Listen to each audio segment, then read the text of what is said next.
আজ রাত 12টার পর থেকেই সমস্ত ব্যাংকে 5টি নতুন নিয়ম চালু করা হলো। হ্যাঁ বন্ধুরা, যদি আপনাদের ব্যাংকের অ্যাকাউন্ট থাকে, সেটা যে কোনো ব্যাংকের অ্যাকাউন্ট থাকুক না কেন, এই 5টি নিয়ম আপনাদের জানতে হবে, না হলে আপনারা একটি বড়সড় সমস্যায় পড়তে পারেন। তো কী কী নিয়ম জারি করা হয়েছে আসুন আপনাদেরকে জানিয়ে দিই।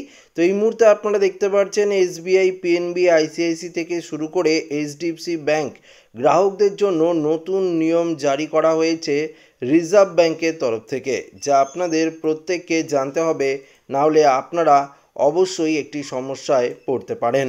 প্রথমত দেখতে পাচ্ছেন 1 নম্বরে যেখানে বলেছে ব্যাংকগুলো এটিএম লেনদেনের বিনামূল্যের যে সীমা সেটা অতিক্রমণ করলে অতিরিক্ত চার্জ আরোপ করা হয়েছে।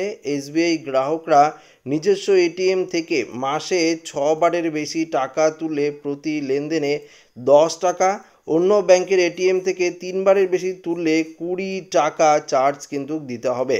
এটা কিন্তু এসবিআইয়ের তরফ থেকে এই নিয়মটি জারি করা হয়েছে। পাশাপাশি দেখতে পাচ্ছেন পিএনবিতেও নিজস্ব এটিএম থেকে 5বারের বেশি টাকা তুললে 10 টাকা এবং অন্য ব্যাংক থেকে 3বারের বেশি টাকা তুললে 20 টাকা চার্জ আপনাদেরকে দিতে হবে। বুঝতেই পারলেন তাহলে কত টাকা চার্জ বাড়লো, সেটা কিন্তু আপনারা পরিষ্কার জানতে পারলেন।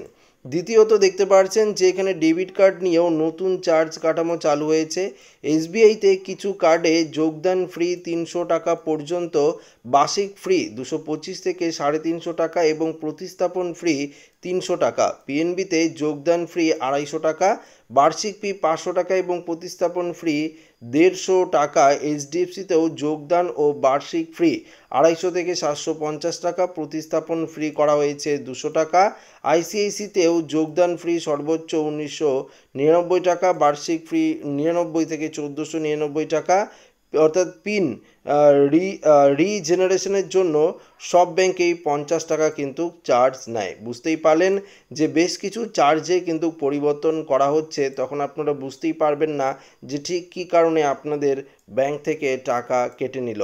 তো দেখুন এখানে পরিষ্কার 3 নম্বরে বলেছে ব্যাংক স্টেটমেন্টের ডুপ্লিকেট কপি নিতে গেলে এসবিআই, পিএনবি, এইচডিএফসি থেকে শুরু করে আইসিআইসি সবই কিন্তু 100 টাকা করে চার্জ করেছে। এটি কাগজপত্রের ব্যবহার কমাতে ডিজিটাল ব্যাংকিংয়ের দিকে ঠেলে দিচ্ছে বলে মনে করেছেন বিশেষজ্ঞরা। বুঝতেই পারলেন, যদি আপনারা স্টেটমেন্টের ডুপ্লিকেট কপি নিতে চান সেক্ষেত্রেও কিন্তু আপনাদের 100 টাকা চার্জ নেবে, অর্থাৎ আপনার ব্যাংক থেকে 100 টাকা চার্জ কিন্তু কেটে নেওয়া হবে ব্যাংকের তরফ থেকে। 4 নম্বর বলেছে ব্যাংকের কর্ম ঘন্টায় বড় পরিবর্তন এসেছে।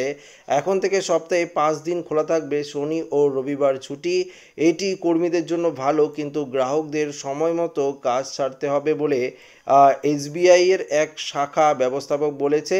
এর ফলে গ্রাহকদের ব্যাংকিং পরিকল্পনায় আগাম প্রস্তুতি নিতে হবে, অর্থাৎ ব্যাংকের যে কাজ সেক্ষেত্রেও বড়সড় পরিবর্তন করা হয়েছে, অর্থাৎ কতক্ষণ কাজ করবে ব্যাংক কর্মীরা সেক্ষেত্রেও নিয়ম পরিবর্তন করা হয়েছে। 5 নম্বরে বলেছে সেভিংস অ্যাকাউন্টে ন্যূনতম ব্যালেন্স না রাখলে জরিমানার পরিমাণ বেড়েছে।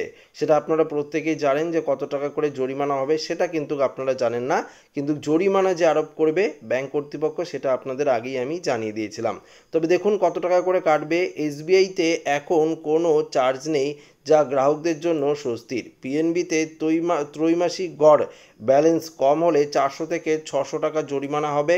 এইচডিএফসিতে মাসিক গড় ব্যালেন্স না রাখলে দেখতে পাচ্ছেন 150 থেকে 600 টাকা এবং আইসিআইসিতে ঘাটতি 6% বা সর্বোচ্চ 500 টাকা অর্থাৎ চার্জ কাটা হবে। ন্যূনতম ব্যালেন্সের নিয়ম কঠোর করায় গ্রাহকদের অ্যাকাউন্টের বেশি টাকা রাখতে হবে, জানান পিএনবির এক আধিকারিক। অর্থাৎ বুঝতেই পারলেন যে এবার কিন্তু ন্যূনতম ব্যালেন্স না রাখলে আপনাদের কিন্তু জরিমানা হবে কত টাকা, সেটাও কিন্তু আপনারা জানতে পারলেন।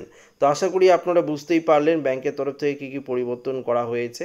তো ভিডিওটি ভালো লাগলে লাইক করবেন, বন্ধুদের সাথে শেয়ার করবেন, নতুন দেখলে চ্যানেলটিকে সাবস্ক্রাইব করে নেবেন। ধন্যবাদ।